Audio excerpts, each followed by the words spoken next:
Hi hello ಎಲ್ಲರಿಗೂ ನಮಸ್ಕಾರ. Welcome back to Pedanagari foods. ನಾನು ಗೀತಾ. ಇವತ್ತಿನ ರೆಸಿಪಿ ನಾರ್ತ್ ಕರ್ನಾಟಕ ಸ್ಪೆಷಲ್ ಬಸಿದ ಶಾವಿಗೆ. ಇದನ್ನ ಹಬ್ಬಕ್ಕೆ ತುಂಬ ಸಿಂಪಲ್ಲಾಗಿ ಹಾಗೆ ಟೇಸ್ಟಿಯಾಗಿ ಹೇಗೆ ಮಾಡ್ಕೊಳ್ಳೋದು ಅಂತ ನೋಡೋಣ. ಹಾಗೆ ಹೊಸದಾಗಿ ಯಾರಾದರೂ ನನ್ನ ಚಾನಲ್ನ ನೋಡ್ತಾ ಇದ್ದೀರಿ ಅಂದರೆ ಈಗಲೇ ಸಬ್ಸ್ಕ್ರೈಬ್ ಮಾಡ್ಕೊಳ್ಳಿ. ಹಾಗೆ ಪಕ್ಕದಲ್ಲಿರೋ ಬೆಲ್ ಬಟನ್ ಕೂಡ ಕ್ಲಿಕ್ ಮಾಡಿ ಹೊಸದಾಗಿ ಬರೋ ವಿಡಿಯೋ ನೋಟಿಫಿಕೇಷನ್ಗೋಸ್ಕರ. ಹಾಗೆ ವಿಡಿಯೋ ಇಷ್ಟವಾಗಿದ್ದರೆ ಲೈಕ್ ಮಾಡಿ, ಶೇರ್ ಮಾಡಿ, ಕಮೆಂಟ್ಸ್ ಮಾಡಿ. ಇದೊಂದು ಟ್ರೆಡಿಷ್ನಲ್ ರೆಸಿಪಿ. ವಿಡಿಯೋನ ಸ್ಕಿಪ್ ಮಾಡದೆ ಕೊನೆ ತನಕ ನೋಡಿ. ಕೆಲವು ಟಿಪ್ಸ್ಗಳನ್ನ ಹೇಳ್ಕೊಡ್ತೀನಿ. ಸೊ ಬನ್ನಿ, ಹಾಗಿದ್ರೆ ಇವತ್ತಿನ ರೆಸಿಪಿ ಬಸಿದ ಶಾವಿಗೆನ ಹೇಗೆ ಮಾಡ್ಕೊಳ್ಳೋದು ಅಂತ ನೋಡ್ಕೊಳ್ಳೋಣ. ನಾನಿಲ್ಲಿ ಒಂದು 200 ಗ್ರಾಮ್ನಷ್ಟು ಶಾವಿಗೆ ತೊಗೊಂಡಿದ್ದೀನಿ. ಇದು ಪ್ಲೇನ್ ಶಾವಿಗೆ. ನಾವು ಮಿಲ್ಗಳಲ್ಲೆಲ್ಲ ವರ್ಷಗಟ್ಟಲೆ ಸ್ಟೋರ್ ಮಾಡಲಿಕ್ಕೆ ಮಾಡಿಸಿರ್ತೀವಲ್ಲ, ಆ ಶಾವಿಗೆ ಇದು. ಶೂಡಿರುತ್ತಲ್ವ, ಅದರಲ್ಲಿ 3 ಭಾಗ ಮಾಡಿದ್ದೀನಿ. ಅಷ್ಟು ಉದ್ದಕ್ಕಿರಬೇಕು. ಸೊ ನಾನಿಲ್ಲಿ ಒಲೆ ಮೇಲೆ ಒಂದು ಲೀಟರ್ನಷ್ಟು ಒಂದು ಪಾತ್ರೆಯಲ್ಲಿ ನೀರು ಕುದಿಲಿಕ್ಕಿಟ್ಟಿದ್ದೀನಿ. ಕುದಿಯುತ್ತಿರೋ ನೀರಿಗೆ ಈ ಶಾವಿಗೆನ ಹಾಕಬೇಕು. ರೋಸ್ಟೆಡ್ ಶಾವಿಗೆ ಎಲ್ಲ ತೊಗೊಳಕ್ಕೆ ಹೋಗಬೇಡಿ, ಇದಕ್ಕೆ ಪ್ಲೇನ್ ಶಾವಿಗೆನೇ ಆಗಬೇಕು. ನಾನಿಲ್ಲಿ ಗೋಧಿ ಶಾವಿಗೆನ ತೊಗೊಂಡಿದ್ದೀನಿ. ನೀವು ಬೇಕಿದ್ದರೆ ರವೆ ಶಾವಿಗೆನೂ ತೊಗೋಬೋದು. ಇಷ್ಟು ಉದ್ದಕ್ಕೇ ಇರಬೇಕು ಶಾವಿಗೆ. ಚಿಕ್ಕ ಚಿಕ್ಕ ಪೀಸ್ ಮಾಡ್ಕೊಳಕ್ಕೆ ಹೋಗಬೇಡಿ. ಪಾಯಸ ಎಲ್ಲ ಮಾಡ್ತೀವಲ್ಲ, ಆ ಥರ ಮಾಡ್ಕೋಬಾರ್ದು. ಸ್ವಲ್ಪ ಉದ್ದಕ್ಕಿರಬೇಕು. ಹಾಕಿಬಿಟ್ಟು ಇದನ್ನು ಫುಲ್ ಮಿಕ್ಸ್ ಮಾಡೋಕ್ಕೆ ಹೋಗಬೇಡಿ, ಇಲ್ಲ ಮತ್ತೆ ಕಟ್ಟಾಗಿಬಿಡುತ್ತೆ ಶಾವಿಗೆ. ಇದನ್ನು ಒಂದು 2 ರಿಂದ 3 ನಿಮಿಷ ಬೇಯಿಸ್ಕೋಬೇಕಾಗತ್ತೆ. ಇದೇ ಥರದ ಈಸಿ ರೆಸಿಪೀಸ್ಗಳು ನಮ್ಮ ಚಾನಲಲ್ಲಿ ಎಷ್ಟೊಂದು ಇದಾವೆ. ಇಂಟ್ರೆಸ್ಟ್ ಇರೋರು ಒಂದು ಸಲ ಚಾನಲ್ನ ಚೆಕ್ ಮಾಡ್ಕೊಳ್ಳಿ. ಹಾಗೆ ಹೊಸಬರು ನೋಡ್ತಾ ಇದ್ದರೆ ಸಬ್ಸ್ಕ್ರೈಬ್ ಮಾಡ್ಕೊಳ್ಳಿ. ಸೊ ಇವಾಗ ನಿಧಾನವಾಗಿ ಮಿಕ್ಸ್ ಮಾಡಬೇಕು, ಅಂದರೆ ಶಾವಿಗೆ ಕಟ್ಟಾಗೋದಿಲ್ಲ. ನಿಮ್ಗದು ಗೊತ್ತಾಗುತ್ತೆ. ಸ್ವಲ್ಪ ಬೇಯ್ದಾದ ನಂತರ ಸ್ವಲ್ಪ ಕಲರು ಚೇಂಜ್ ಆಗುತ್ತೆ. ಇವಾಗ ನಾನು ಶಾವಿಗೆ ಒಂದಕ್ಕೊಂದು ಅಂಟದೇ ಇರೋ ಥರ ಆಗಬೇಕಂದ್ರೆ 1 ಟೀ ಸ್ಪೂನಷ್ಟು ಅಡುಗೆ ಎಣ್ಣೆ ಹಾಕಿದ್ದೀನಿ. ಎಣ್ಣೆ ಹಾಕೋದ್ರಿಂದ ನೀವು ಎಷ್ಟೊತ್ತನ್ನು ಶಾವಿಗೆ ಇಟ್ಟರೂ ಒಂದು ಸ್ವಲ್ಪನೂ ಗಟ್ಟಿ ಆಗೋದಿಲ್ಲ. ಸೊ ನಾನು 1 ಟೀ ಸ್ಪೂನ್ ಎಣ್ಣೆ ಹಾಕಿದ್ದೀನಿ. ಹಾಕಿಬಿಟ್ಟು ಇದನ್ನು ಒಂದು 2 ರಿಂದ 3 ನಿಮಿಷ ಚೆನ್ನಾಗಿ ಬೇಯಿಸ್ಕೊಳ್ಳಿ. ಇದೇನೆಂದರೆ ಒಂದು 90% ಕುಕ್ ಆಗಬೇಕಷ್ಟೇ, ಫುಲ್ ಕುಕ್ ಮಾಡ್ಕೊಳಕ್ಕೆ ಹೋಗಬೇಡಿ. ನೋಡಿ, ಇಲ್ಲಿ ತೋರಿಸ್ತಾ ಇದ್ದೀನಿ ನೋಡಿ, ಈ ಥರ ಆದರೆ ಸಾಕು. ಇವಾಗಿದು ಪರ್ಫೆಕ್ಟ್ ಕುಕ್ ಆಗಿದೆ.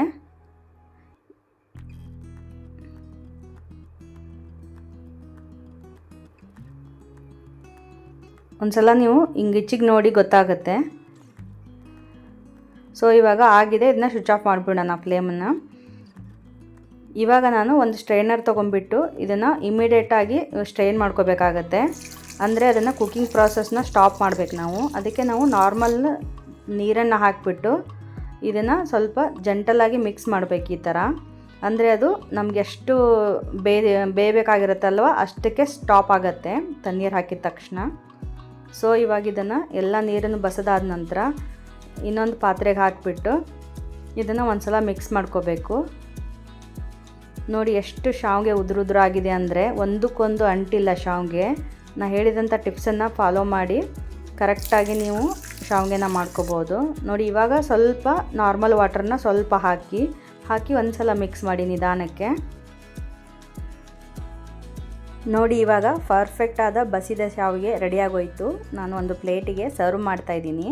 ನೀವು ನೋಡ್ತಿರ್ಬೋದು ಎಷ್ಟು ಉದುರಾಗಿದೆ ಬಂದಿದೆ ಅಂತ ಹೇಳಿಬಿಟ್ಟು. ನೀವು ಎಷ್ಟೊತ್ತನ ಬೆಳಗ್ಗೆ ಮಾಡಿ ಸಂಜೆವರೆಗೂ ಇಡೀ ಇದೇ ಒಂದು ಕನ್ಸಿಸ್ಟೆನ್ಸಿಯಲ್ಲಿ ಇರುತ್ತೆ. ಮೇಲೆ ನಾನು ಇದಕ್ಕೆ 1 ಟೇಬಲ್ ಸ್ಪೂನಷ್ಟು ತುಪ್ಪ ಹಾಕ್ತಾಯಿದ್ದೀನಿ. ಇವಾಗ ಇದಕ್ಕೆ ಸರ್ವ್ ಮಾಡಲಿಕ್ಕೆ ಬೆಲ್ಲ ಮತ್ತು ಹಾಲು ಮತ್ತು ತುಪ್ಪ ಇದ್ರ ಜೊತೆಗೆ ಸರ್ವ್ ಮಾಡಬೇಕಾಗತ್ತೆ. ನಾನು ಇಲ್ಲಿ ನಿಮಗೆ ತೋರಿಸ್ತೀನಿ ಹೇಗೆ ಇದನ್ನು ಸರ್ವ್ ಮಾಡಬೇಕಂತ ಹೇಳಿಬಿಟ್ಟು. ಒಂದು ಬೌಲಲ್ಲಿ ನಾವು ಏನು ಬಸ್ತೀವಲ್ಲ ಅದು ಶಾವಿಗೆ ಹಾಕ್ಕೊಂಡಿದ್ದೀನಿ. ಅದಕ್ಕೆ ನಿಮ್ಗೆ ಎಷ್ಟು ಸ್ವೀಟ್ ಬೇಕು ನೋಡಿ ಅಷ್ಟು ಸ್ವೀಟು ಬೆಲ್ಲನ ಹಾಕ್ಕೊಳ್ಳಿ. ಬೆಲ್ಲ ಬೇಡ ಅಂದರೆ ನೀವು ಸಕ್ಕರೆನ ಯೂಸ್ ಮಾಡ್ಕೋಬೋದು. ಬೆಲ್ಲ ಹಾಕಿದರೆ ಟೇಸ್ಟ್ ತುಂಬ ಚೆನ್ನಾಗಿರುತ್ತೆ.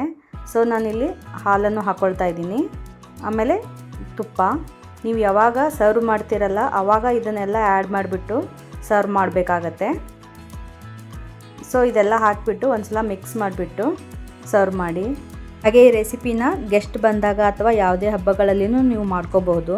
ಇದೆಲ್ಲ ಮಾಡಿದಾದ್ಮೇಲೆ ನನಗಂತೂ ಟೆಂಪ್ಟ್ ಆಗ್ತಿದೆ, ಒಂದು ಸಲ ಟೇಸ್ಟ್ ಮಾಡೇ ಬಿಡ್ತೀನಿ.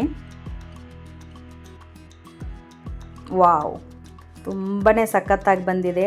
ಇಷ್ಟು ಸಿಂಪಲ್ಲಾಗಿದೆ ರೆಸಿಪಿ. ಒಂದು 5 ನಿಮಿಷದಲ್ಲೇ ನೀವು ಮಾಡ್ಕೊಂಡ್ಬಿಡ್ಬೋದು. ಇದು ಎಕ್ಸ್ಪೆಷಲಿ ಯುಗಾದಿ ಹಬ್ಬಕ್ಕೆ ಅಂತೂ ನಾರ್ತ್ ಕರ್ನಾಟಕ ಸೈಡಲ್ಲಿ ಮಾಡೇ ಮಾಡ್ತಾರೆ. ಅದರಲ್ಲೂ ಯುಗಾದಿ ಹಬ್ಬಕ್ಕೆ ಬೇವು ಬೆಲ್ಲ ಅಂತೇಳಿ ಏನು ಮಾಡಿರ್ತೀವಲ್ಲ ಅದನ್ನು ಕೂಡ ಇದ್ರ ಮೇಲೆ ಶಾವಿಗೆ ಮೇಲೆ ಹಾಕೊಂಡು ತಿನ್ಬೋದು. ಸೊ ನೋಡಿದ್ರಲ್ಲ, ಸಖತ್ ಟೇಸ್ಟಿಯಾಗಿ ಹಾಗೆ ಅಷ್ಟೇ ಸಿಂಪಲ್ಲಾಗಿ ಮಾಡ್ಕೊಳ್ಳುವಂಥ ನಾರ್ತ್ ಕರ್ನಾಟಕ ಸ್ಪೆಷಲ್ ಬಸಿದ ಶಾವಿಗೆ ರೆಡಿಯಾಗೋಯ್ತು. ತುಂಬ ಸಿಂಪಲ್ಲಾಗಿ ಮಾಡ್ಕೊಳ್ಳೋವಂಥದ್ದು, ತುಂಬಾ ರುಚಿಯಾಗಿರುತ್ತೆ. ನೀವು ಬೇಕಾದರೆ ಒಂದ್ಸಲ ಟ್ರೈ ಮಾಡಿ ನೋಡಿ, ಹಾಗೆ ಹೇಗೆ ಬಂತು ಅಂತ ಕಮೆಂಟ್ ಮಾಡಿ ತಿಳಿಸಿ. ಹಾಗೆ ವಿಡಿಯೋಗೊಂದು ಲೈಕ್ ಮಾಡಿ. ಮತ್ತೊಂದು ಇಂಟ್ರೆಸ್ಟಿಂಗ್ ರೆಸಿಪಿಯೊಂದಿಗೆ ಮತ್ತೆ ಬರ್ತೀನಿ. ಅಲ್ಲಿವರೆಗೂ take care, bye. Thanks for watching.